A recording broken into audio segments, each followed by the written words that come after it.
How's everybody doing today? Jeffrey Thomas Ostick here.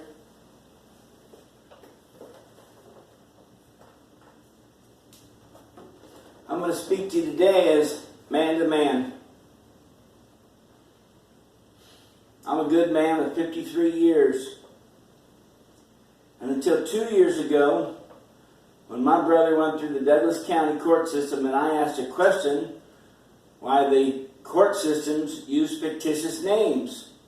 On every document you ever see when you go to court on that driver's license is a pseudonym, a fictitious name with a middle initial. That's no man's name, it's a fake name. It may look like your name, but it's a fake name.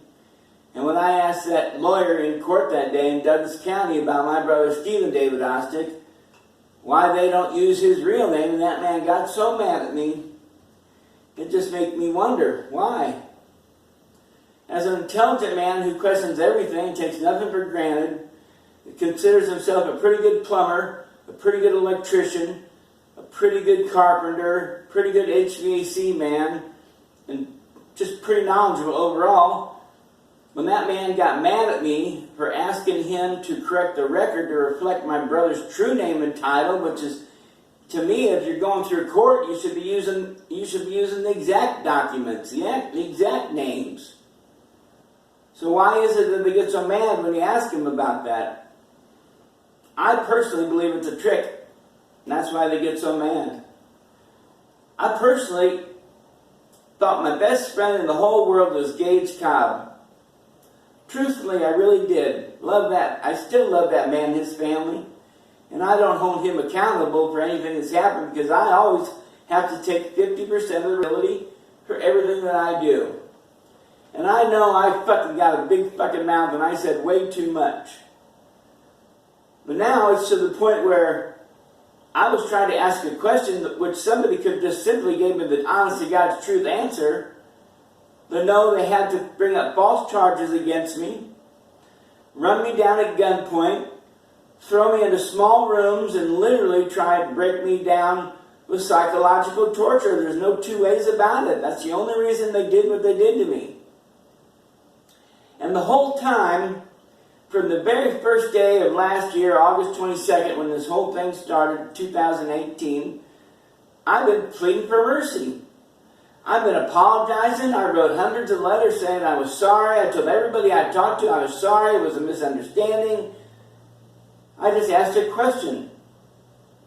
I asked Gage why that lawyer got so mad when I asked him about why they only use pseudonyms, why they only use fictitious names, a middle initial. That's a fictitious name anytime you see it. It's normal to use it in our world, but it's not true and proper and correct by no means. So why is it used in the legal system, I wondered. I still wonder. I really truly know why, but you can't explain to anybody so they understand. We've been so deceived for so long. But now I'm at a point where I don't have any choice. They've threatened to take my life away, lock me in a small room for the rest of my life, not allow me to live out my life and see my family and my friends and be happy. All because I asked a question. I've got my whole family upset with me. I've got my friends that supported me the most and put up the money to get me out. They're so mad at me, they don't know what to do, and I'm so scared I just can't back down until after Friday, until I got my chance to speak in court with all the witnesses and all my friends there. But after that, I promise to take down these videos, not utter another word, not write another letter to any government official, not conflict with any government official if they will agree not to conflict with me. Because I've never been in a physical fight in my life. Up until now, where it's a literal threat on my life, and I'm trying to save it in that respect. But I've never physically touched another man, never held another man down, never tried to hurt another man, woman, or child. And I believe that deserves a little credit in this world. I should be allowed to live out my life. Now the powers that be have already offered me twice, well, you could plead down to a misdemeanor. I go, misdemeanor is something that I didn't do. Well, that's the easiest way for it to go away, Jeff, they say. And And I'm like, well, why do I have to plead to something that's not true? And they do it every day. People know they're innocent, but they feel like they have no choice, and they're forced to plead down even though they're not guilty of anything. Isn't that a crime, what these people are doing to other people like they're doing to me? I think so.